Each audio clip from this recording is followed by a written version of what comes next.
आज हम यहाँ doctor Ajit Kumar Singh criminal lawyer हैं, उनके चैम्बर में आए हुए हैं। जियो 9 न्यूज के सभी दर्शकों को हमारा नमस्कार। अभी जैसा सभी की जानकारी में होगा कि आगरा के एक राज्यसभा सांसद समाजवादी पार्टी के रामजीलाल सुमन ने संसद में एक स्टेटमेंट दिया था, जिसमें उन्होंने राणा सांगा को गद्दार कहते हुए संसद में अपना बयान दिया था। तो इस बयान से सारे देश में जगह जगह हंगामा हुआ। चूंकि रामजीलाल सुमन आगरा के निवासी हैं, यह आगरा में उसका बहुत जबरदस्त प्रभाव पड़ा। इसी प्रभाव के चलते आगरा के सिविल कोर्ट में एक मुकदमा दर्ज हुआ है। हम उन एडवोकेट डॉक्टर अजीत कुमार सिंह, उनके चैम्बर में आज हम आए हुए, उनसे यही बात करने के लिए जो उन्होंने क्रिमिनल कंप्लेंट की है उसके बारे में जानकारी करने आए। तो डॉक्टर साहब बताइएगा, ये जो मामला है रामजीलाल सुमन वाला, वो आपने कैसे मुकदमा जो कायम किया है, दायर किया है, किस संदर्भ में किया और कैसे किया? जी, मेरे पास इस केस के जो कंप्लेनेंट हैं, शिकायतकर्ता कुलदीप कुमार ने संपर्क किया कि सर मेरे को एक केस फाइल करना है। जो राज्यसभा सांसद हैं और उन्होंने समाजवादी पार्टी के उन्होंने एक स्टेटमेंट संसद में दिया है, जिसकी मैं रिकॉर्डिंग लाया और रिकॉर्डिंग मैंने देखी कि हाँ, मैंने कहा बन सकता है, देखते हैं, इसके एविडेंसेस कलेक्ट करते हैं। हमने एविडेंसेस कलेक्ट किए जिसमें कि उनकी जो उन्होंने स्टेटमेंट दिया था उसकी पुष्टि नहीं हुई।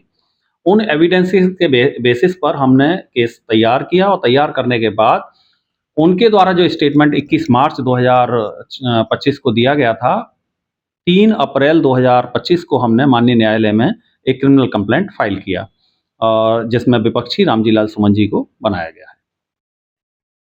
ये जो आपने कंप्लेंट फाइल की है, इसके लिए आपने एविडेंसेस भी जुटाए होंगे। उन एविडेंसेस कहाँ से किए आपने, कलेक्ट किए, और उसमें क्या आपने देखा? हमने एविडेंसेस कई जगह से कलेक्ट किए, जैसे यूनिवर्सिटी, आगरा यूनिवर्सिटी यहाँ पर, वहाँ के हिस्ट्री डिपार्टमेंट से लिए हैं।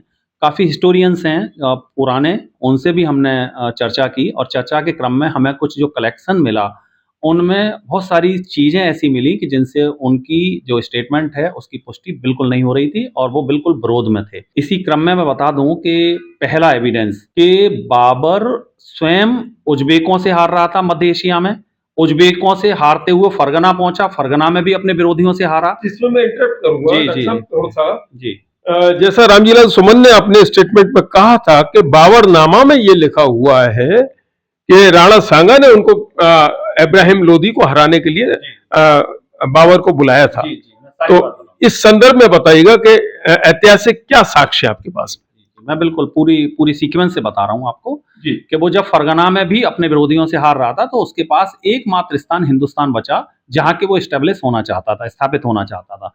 उसके लिए उसके जानकारी में था कि यहाँ दिल्ली में इब्राहिम लोदी बैठा हुआ है और इधर राणा सांगा, जिसके पास मेवाड़, मालवा और ये इधर का एरिया, जो राजस्थान का एरिया था, ये पूरा एरिया इनके पास में था। और ये उस समय के सबसे बहादुर योद्धा थे, जिनके द्वारा कि 100 लड़ाइयां लड़ी गई, 100 में से 100 लगभग, मैं तो 100 में 100 ही कहूंगा, 99 तो प्रूव्ड हैं, ऑन पेपर है कि जो उन्होंने जीती। अब मैं आता हूं बाबर पर कि बाबरनामा में क्या लिखा है। और जो बाबरनामा है, पहला ये क्लियर कर दूं कि बाबरनामा स्वयं लिखी हुई, बाबर के द्वारा स्वयं लिखी हुई ऑटोबायोग्राफी है, जिसमें कि वो ओरिजिनली तुजुके बाबरी है और तुजुके बाबरी का हिंदी में ट्रांसलेशन जो है बाबरनामा हुआ है।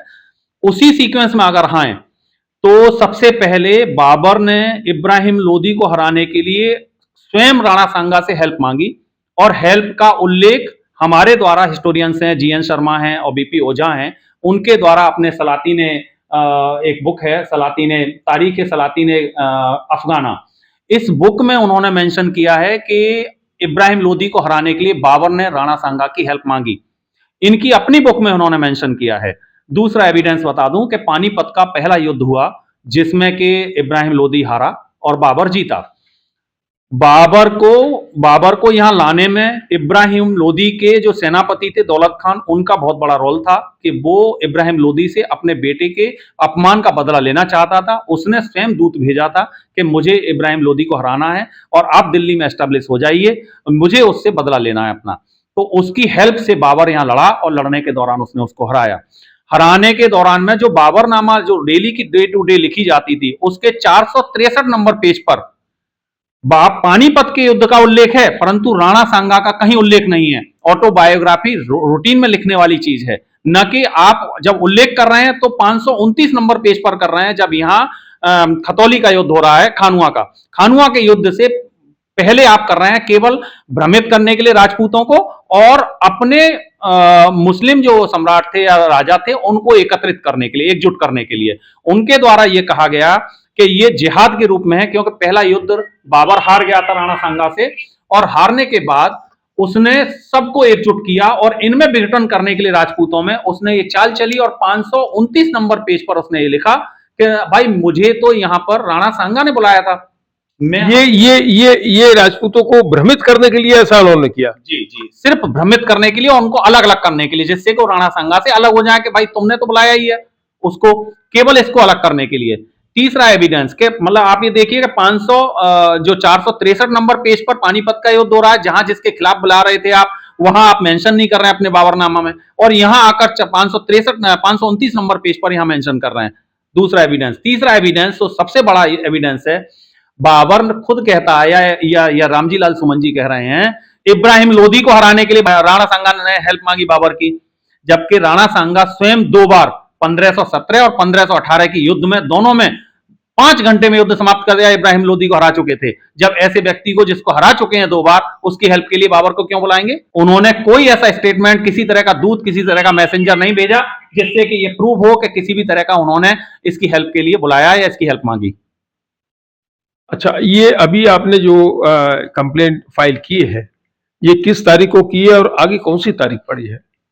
ये मैंने 3 अप्रैल 2025 को फाइल की है यहाँ पर माननीय न्यायालय में, अंडर सेक्शन सबसे मोस्ट इंपॉर्टेंट सेक्शन 356, जो डिफेमेशन का होता है, मानहानि का, जो राणा सांगा जैसे व्यक्ति, ख्याति प्राप्त व्यक्ति की अपहानि करना, उनकी समाज में प्रतिष्ठा को धूमिल करना। 356 का एक्सप्लेनेशन 1 और 2 है, जिसमें सीधा सीधा एक मृतक व्यक्ति है जिसकी ख्याति को आप अपहानि कर रहे हैं, और इसके अलावा 199, 299 और 302 और 352 सेक्शंस हैं, जिसमें धमकी देना और गाली गलौज की श्रेणी है, और धार्मिक भावनाओं को, आम पब्लिक के, जन समुदाय की भावनाओं को भड़काना।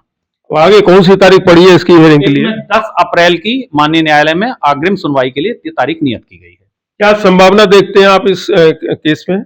संभावनाएं, हमारे जो एविडेंसेज हैं, हमारे जो साक्ष्य हैं, जिस तरह के माननीय न्यायालय में हमने समक्ष रखे हैं, उसमें जो जैसे प्रोविजंस हैं भारतीय न्याय संहिता में, उसके अकॉर्डिंग जो पनिशमेंट होगा वो माननीय न्यायालय निर्धारित करेगा। नहीं, जैसे आपके जजमेंट अगर आपके फेवर में होता है तो इसके आगे अग्रिम कार्रवाई क्या हो सकती है इसमें? हमारे फेवर में होने का मतलब यह है कि सामने वाले को पनिशमेंट देना, और पनिशमेंट जब मिल जाएगी, यही हम चाहते हैं। क्या उनको एमपी एमएलए को पनिशमेंट में सिविल कोर्ट से क्या मतलब एमपी एमएलए कोर्ट से पनिशमेंट मिलना चाहिए? हाँ, ये क्रिमिनल कोर्ट है, एमपी एमएलए कोर्ट में ही मैंने फाइल किया है, और एमपी एमएलए कोर्ट इसी के लिए पर्पजली इसीलिए कॉन्स्टिट्यूट की गई हैं, जिसमें इस तरह के जो एमपी और एमएलएज हैं उनके खिलाफ माननीय न्यायालय में परिवाद या कंप्लेंट फाइल होते हैं। तो दर्शकों को हम बताना चाहेंगे कि जैसा कि आपने अभी देखा, डॉक्टर अजीत कुमार सिंह ने सारा वाकया बताया आपको, जो इन्होंने यहाँ मुकदमा दायर किया है रामजी लाल सुमन के खिलाफ, और देखते हैं कि अग्रिम 10 अप्रैल को जो हियरिंग होनी है उसमें आगे क्या कार्रवाई होगी, आगे की कौन सी तारीख निर्धारित की जाती है माननीय न्यायालय की ओर से। तो आगे की भी हम आपको सभी इसके अपडेट्स देते रहेंगे, और ऐसे ही आप देखते रहिए Geo9 न्यूज। नमस्कार, धन्यवाद। कृपया लाइक और सब्सक्राइब कीजिए। आप देख रहे हैं Geo9 न्यूज।